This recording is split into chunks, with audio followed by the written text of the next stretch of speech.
Hello and welcome to Your Coaching Journey, a podcast for doctors about coaching. Whether you're a coaching doctor, a doctor who is learning to coach, or a doctor who'd like to build coaching into your professional life, then this is the podcast for you. Hello, I'm Tom Dillon, and with me today is my co-host and business partner, Helen Leathers. Hello, Helen, how are you? I'm very well, thank you. How are you? I'm very well, thank you very much. Excellent. What are we talking about today on our Today, podcast? we are talking about a topic that someone might bring to the coaching room. Okay. And today's topic is the inner critic. Oh, interesting. The inner critic. Yes. So this is the voice that we have that tells us we're not good enough. Well, it could tell us all sorts of things. That might be something it's telling us, but yeah. Okay. It is that voice inside our head that can be critical. Interesting. So before we get into our conversation about it, and there's lots to explore here, I just want to do a visualization exercise around this. So what I would say is it can spark some emotion in people. So if you are driving or handling heavy machinery or doing a complicated surgical procedure, or maybe looking after small children, maybe skip the next 30 seconds or so and come back to it later. I like the idea of surgeons listening to our podcast whilst operating. I'm not sure that's a thing. They might. They might, yeah. They listen to music, don't they? Yeah. Yeah, I'm sure they must. Someone somewhere will be. Okay, back to your visualisation. Yes, right. Settle down.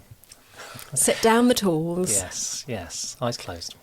So what I'd like you to do, close your eyes and imagine that you're walking into your regular supermarket late one evening.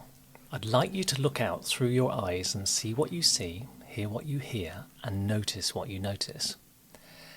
There are very few people in the store, and as you turn into one of the aisles, your attention is caught by a strange scene at the other end of the aisle. Standing face to face, surrounded by tins of baked beans that seem to have toppled from a shelf, are two identical twins who seem to be in the middle of an argument. As you get closer, you notice that one of the twins has their head hung low, hands by their side, and is looking particularly dejected, while the other twin is standing very imposingly with her arms folded and is scowling whilst talking through gritted teeth in a rather agitated way, almost spitting the words out at their twin. You can't hear what's being said, but it's obvious that there is some kind of conflict going on. As you move ever closer, you look away, slightly embarrassed by the scene, choosing to focus on the shelves instead. But in the same moment, you begin to hear what's being said. The angry twin is saying, "You stupid idiot, look what you've done, you're so clumsy. Why do you always have to mess things up? You can't do anything right, you're an utter disgrace, a waste of space.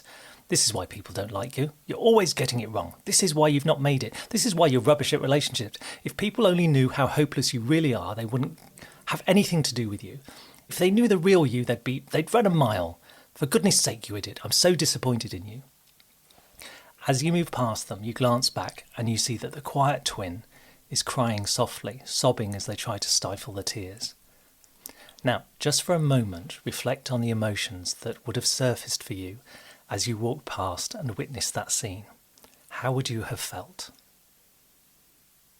Now rewind and think back to that scene and imagine that rather than observing the scene, you're in the middle of it. There is just you standing there in the supermarket aisle, on your own, surrounded by tins of beans that you've just knocked off the shelf.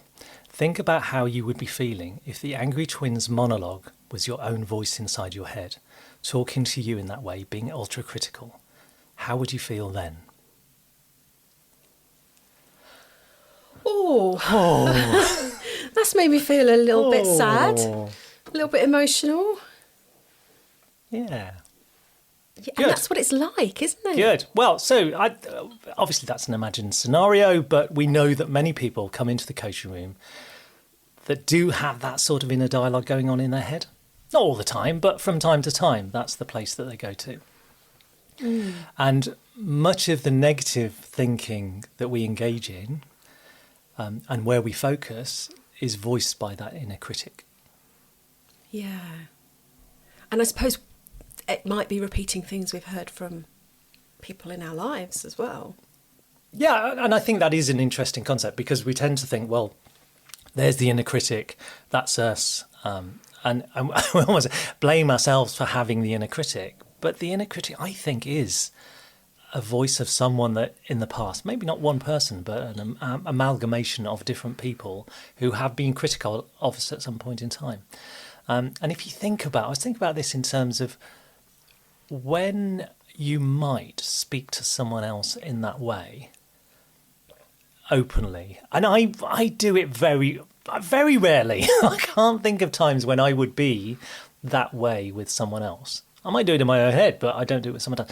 And the only time I think is when I'm driving and someone cuts me up, or, you know, sometimes the language that comes out of my mouth in those instances is not what I would choose to say out loud to another person.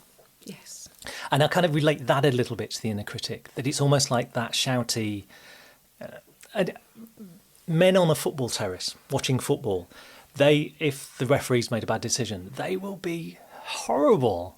The words that get used to, and even to their own players, their own team, if their own team messes a shot up, they will be calling them an idiot and far worse terms. So I think that's a time where that release happens, our inhibitions go, and we kind of say what we want to say almost. You know, the shackles are off, aren't they? Yeah. So I don't think I have times, other than when I'm on my own in the car, where that sort of quite really critical language gets used, and those critical thoughts get used in that way.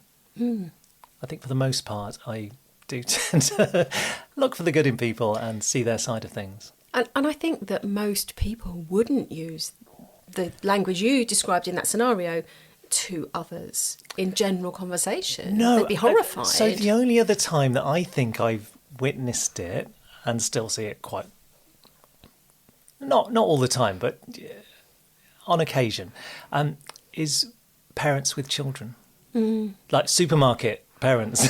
Yeah. That's the child is having a tantrum or whatever and has done something, and suddenly you'll hear a scream from a parent, and just that screaming that they've lost control because their child is doing something they shouldn't be doing.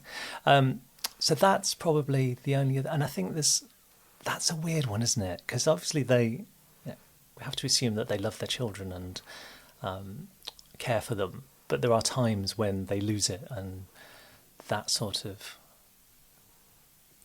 critical monologue comes out. Yeah, and possibly fueled by tiredness and end of tether and difficult all social sorts of situation. reasons why, but I think that's the same with the inner critic as well. Yes, I doubt we're unkind to ourselves when we're feeling good and resourced and have just eaten a delicious meal. Yeah.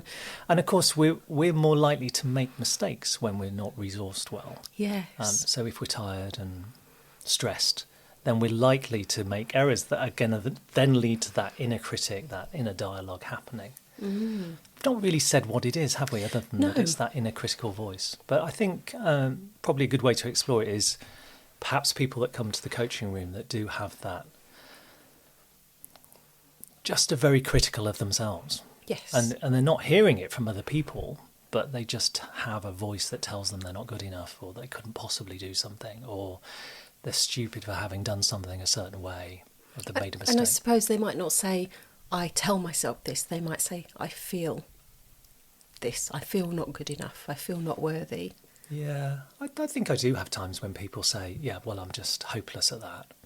So one thing that I know that you say from time to time, and I don't hear you say it so much these days, is, well, I'm just clumsy, which is a childhood messaging that you've had that stays with you. But that's something that you've kind of owned. And well, yeah, but I'm just clumsy. That's why I do that. Yeah. And it's not ultra critical. No, but it can still be a problem. Yeah.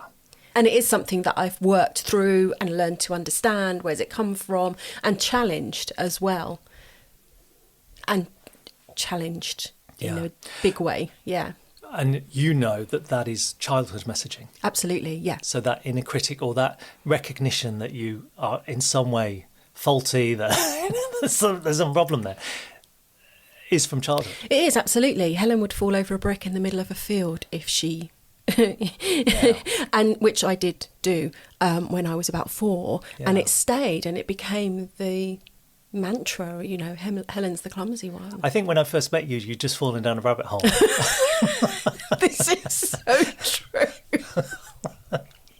That is very true. That is very true. I had. Yeah. There was no alcohol involved. It was dark. Yeah, I understand, and I make no judgment. It was just a recollection that you told me that, and I didn't take from that. Oh well, Helen must be really clumsy because she fell down a rabbit hole. It's just an accident. Accidents happen, and I recognise that you're no more clumsy than I am. We both spill tea. We both knock things over. It's just. But it's funny, isn't it? Being human, isn't it? Absolutely. But those moments, to you, it's being human. And for me, in the past, it's reinforced that message of clumsiness. So we're going back a little bit to the transactional analysis that we looked at in a previous episode. But I think it seems that definitely feeds the inner critic. Yeah. Yeah. And so when people come and they've got that dialogue going on, and we all have an inner dialogue. It's happening all the time. I think there are some people that have some neurodiversity that stops it happening, but I think that's problematic in and of itself, that it's not happening. But most of us do have it, and we've talked before about the default mode network, which is when we're at rest. We're not in a fight or flight state. We're not in a pursuit of goals state. We're just at rest. So the default mode network allows us to reflect on life and think about things and ruminate a bit, but also think about the future. So we're constantly doing that, and it only becomes problematic if that goes to that place of, well, you can't do anything because you're stupid or you're hopeless or whatever Clumsy. it is. Yeah. So I think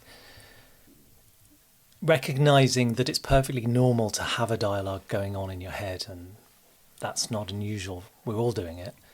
But if the voice that's critical gets turned up too loud and is there too often, then that can be problematic.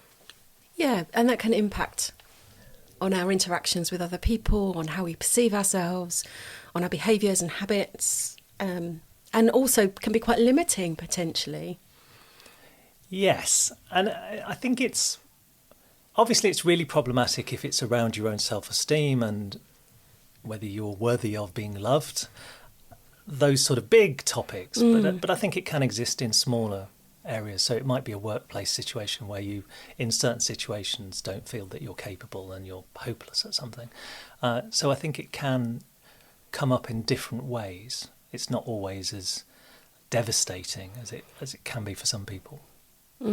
So I know that when I'm playing tennis, I don't tend to call myself an idiot, but I can hear myself growling sometimes.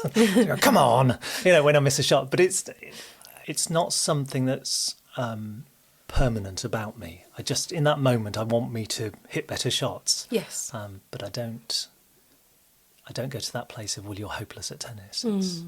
It's about something that's happening in the moment rather than who you are. Yeah. And I think that's the difference, isn't it? If it's who you fundamentally are at your core, then you kind of go, well, that's just me and I can't be fixed. Yeah. I'm broken in some way. I've just thought of another place where people tend to have that critical voice that's said out loud is parents on the side of a football pitch watching children play football, which always seems bizarre that they shout and scream at people. In a way that they wouldn't elsewhere. Yeah. It's weird. Something about football that unleashes that. So I think it's something that will come into the coaching room, and it's important to be able to recognise that it does exist for people, and there may be ways that we can help them to think about that and strategies that they can use to maybe turn that voice down a little bit. So what would your go-to strategy be to begin with? It's not my go-to strategy, but I think one strategy that's useful to think about is what that voice is, and to almost name that voice and give it an identity. So I came across someone who saw or heard that voice as Donald Trump's voice. Okay. And they had no hesitation in saying, no, I don't want to hear you. Just shut up, go away, because it was Donald Trump's voice. Other people have, I remember who's the lady vicar on the TV? She was talking about the fact she had this character that she identified as an actor within her brain that would come out, and she gave her a name. And so she, I think, just trying to think, uptight Tessa was one of the characters that she'd use, and then angry Anna and critical Constance. So she had it wasn't just one; it was a set of characters for different occasions. But what she was able to do was to kind of just recognise, okay, uptight Tessa's on the stage. Let's send her back to the dressing room, and let's invite someone else out that's more helpful to this situation. So that's one way of just identifying, okay, there is a voice. Let's name it. Let's give it an identity. And then let's ask it to leave. Okay, you've had your say. Hear what you say, but now it's time to leave. And just inviting them to move away. So that's one way of doing it. I think there's a lovely guy who's involved in self-compassion called Nathaniel Brandon. And he had a philosophy of self-acceptance. So he would suggest that we have to let our inner light shine. So have to invite our inner light to shine and see the greatness in ourselves. So it's a different way of actually recognising that we have our failings, but actually turning that light on at times like that and recognising what's good. And if you think about Marianne Williamson, her famous poem where she talks about our greatest fear, and she says in that, we're all meant to shine as children do. And as we let our own light shine, we unconsciously give other people permission to do the same. So, but unless we can turn our own light on, it's very difficult. Well, I don't know. I suppose some people find it easier to allow other people's light to shine. But if we can turn it on for ourselves, I think that's useful. And I think if we can see a light in other people where they can't sometimes. So if we do manage to turn our own light on, we can inspire that in other people. And that raises a useful point that actually coaching is great for that inner critic, because when someone says these things out loud, they often sound ridiculous. Yes. And a coach can talk someone through it, or just allow them the space to say those things out loud and go, actually, that's nonsense, isn't it? Yeah. Now I'm saying it out loud. And I think that's the case for many things that we keep inside our head. And I often liken it to, a ball that bounces off the inside of our skull and gains momentum and gains in size. And the minute we say it out loud or write it down, we realise how small it is and how insignificant it is. But in our head, it's become a big thing. And so saying it out loud is probably a good exercise to do. Yeah. And then to challenge it. Yeah, and I think maybe if someone doesn't have access to coaching, just being able to write things down as well, just to write it out and then to read it back and go, oh God, is that really what I think of myself? And of course it's nonsense a lot of the time. Yeah. So just recognising that. I'm glad you mentioned that, because we'll be talking about that in a future episode. If people Writing things down? Yes. Okay. We're going to do some work on that. Good. In a few episodes' time. So I think it's useful to think about these strategies, but I kind of recognise it's not easy as well. So if we have got that inner critic that comes at times when we're not feeling resourced and we're stressed and tired and all that, it is sometimes difficult to think of the strategy that would be helpful for you to turn that voice down. Yes. So, yeah. I think that's the same with many things that are brought to coaching. They become more easy to deal with if we're well resourced. And one of the reasons that I work very much on resourcing yourself as a primary focus with my coaching clients, because then it becomes easier to put boundaries in place, to combat the inner critic, to kind of work with and negate imposter syndrome, and even just to decide what you want from life. If you are sleeping well and feel good in your body and have great connections with your social group and all of those things that fill you up and make you okay, then that's a great jumping off platform for everything. So I think maybe starting there is a good place. Yeah, it's a really good idea. And thinking about other strategies for challenging that voice. So I like the idea of having an inner mentor. Oh, lovely. So alongside the inner critic, who might be saying that, for someone else to be going, hang on a minute, let's think about this one. So the voice I have for my inner mentor is someone called Bob. He doesn't know he's my inner mentor, but he's someone that exists in real life who is very calm and reassuring and considered, and very compassionate. And forgiving is not the right word, because there's nothing he has to forgive me of, but he's very steady and would talk me through things and allow me to see the other side of things. So he's often in my head just as, so what would Bob say in this situation? So that can be really useful. Say he's got no idea that he's my inner mentor, but I think having a wise friend or someone else that you recognise, or it might be a fictional character, or it might be a personality that you're aware of that just has that calming effect that could talk you down from the inner critic. Yeah, I'm reminded of the movement of certain groups of Christians wearing a bracelet that would say, "What would Jesus do?"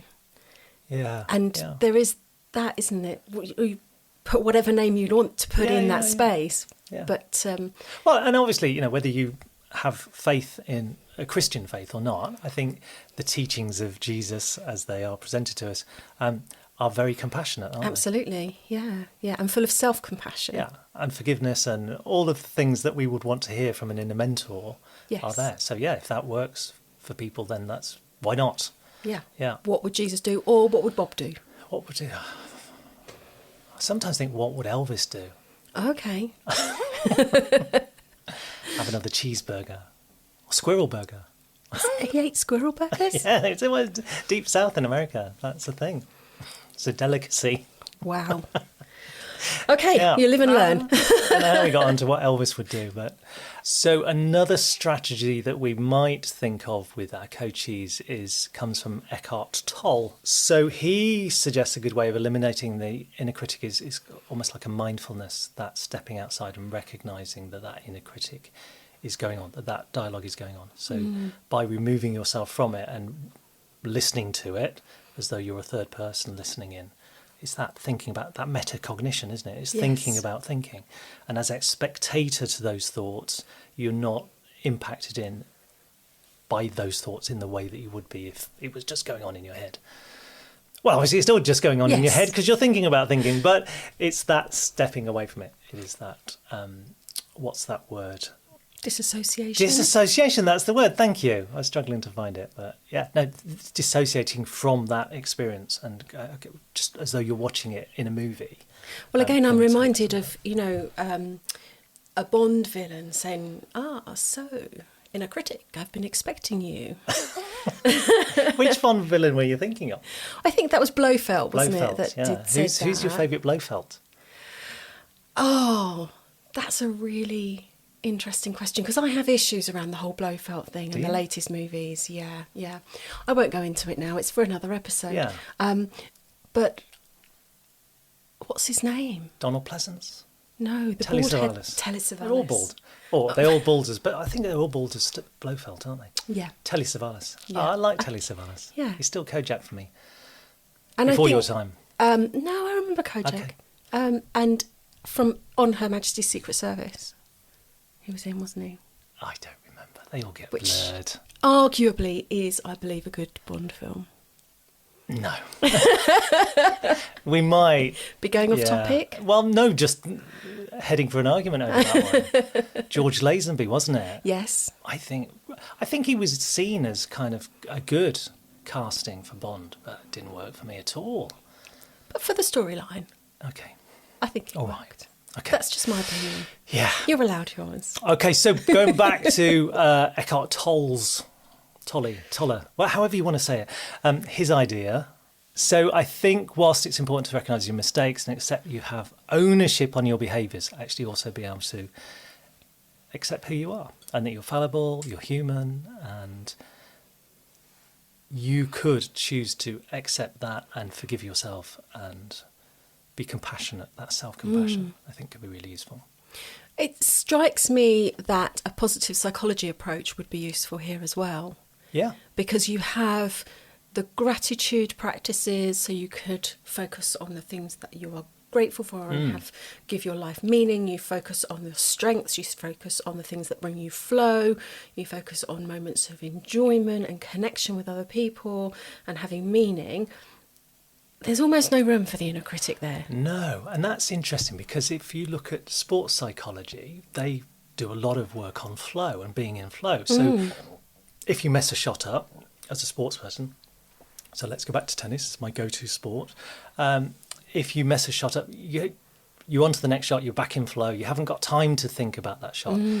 And Tim Galway, who did the inner game of tennis, which is used quite a lot in terms of coaching, he had that idea that this self 1 and self 2 he had in his model. So self 1 was just that tennis player that was in flow, that their body just did what they want them to do. They didn't really have to stop and think. They were reacting to what was going on and just hitting the ball. When they stopped to think about, okay, well, I missed that shot, and if I miss that shot, then I'm going to lose this point, and then I'll lose that game, and then the whole game's gone.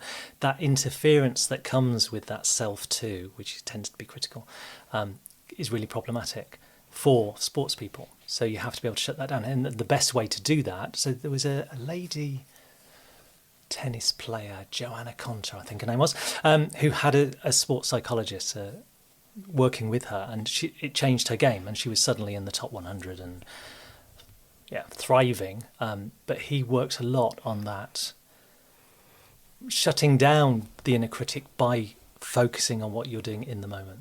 And almost squeezing them out. Yeah, so there wasn't room because you're focused on, okay, this is how I'm going to hit this ball and what's coming next, rather than on going back and, okay, I missed that shot. So yeah, it's just that being present, being mindful, focusing, trying to get into flow. Yeah. So that's another way that someone might close down that. It's impossible if you're very immersed in activity that you're absorbed by to be thinking about stuff that's going wrong, isn't it? Yeah. Yeah. Yeah.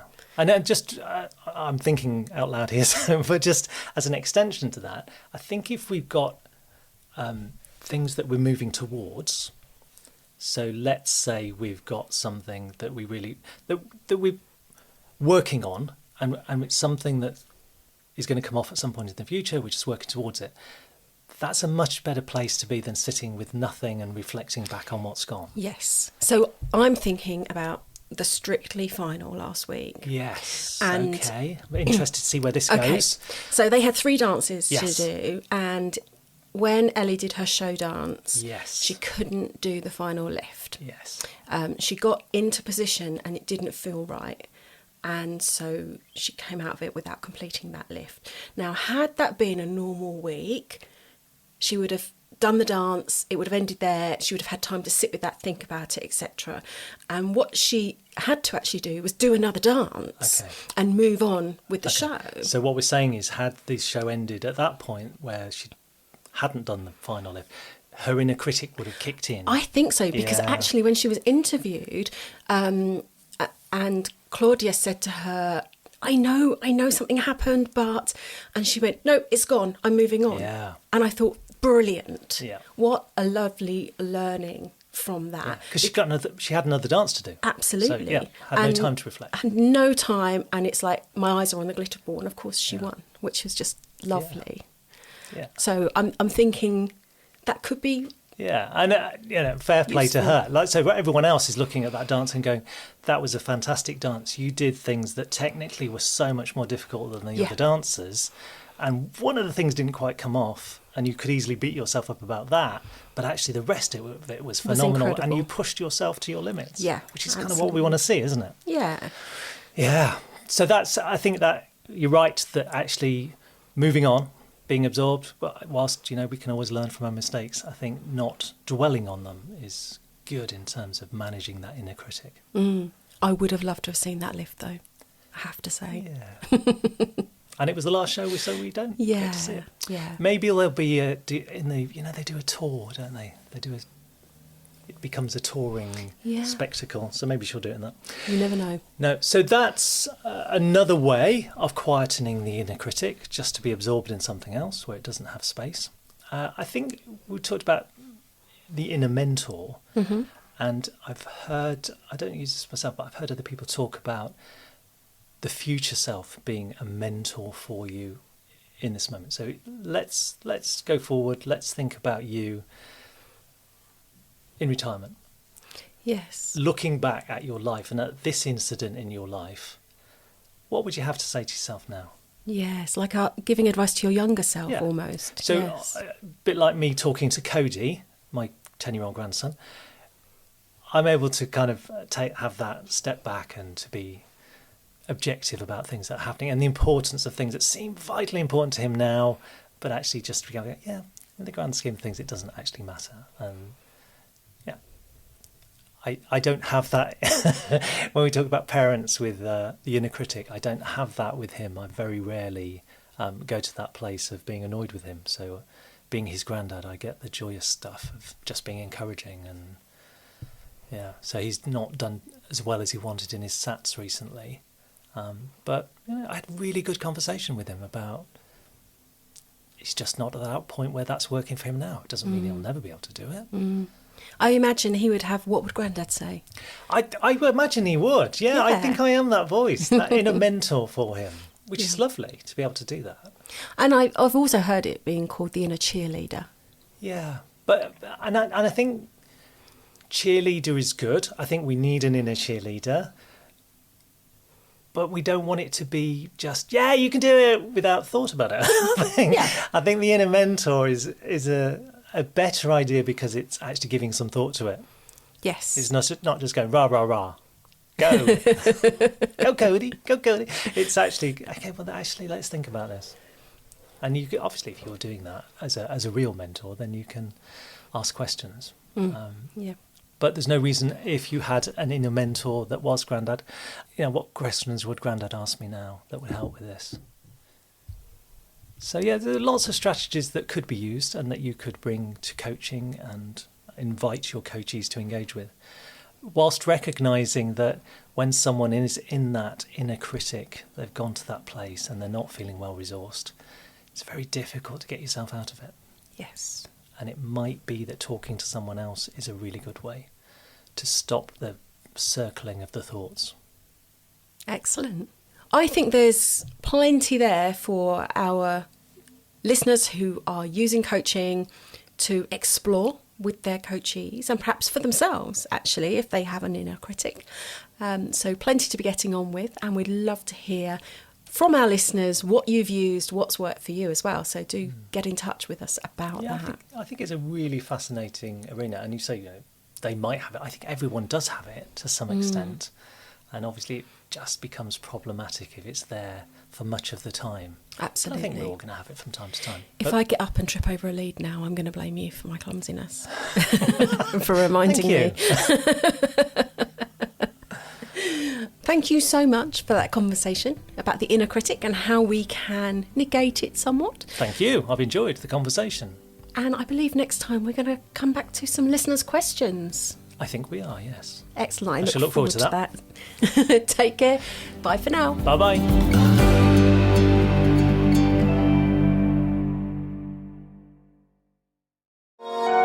This has been a Monkey Pants Productions podcast.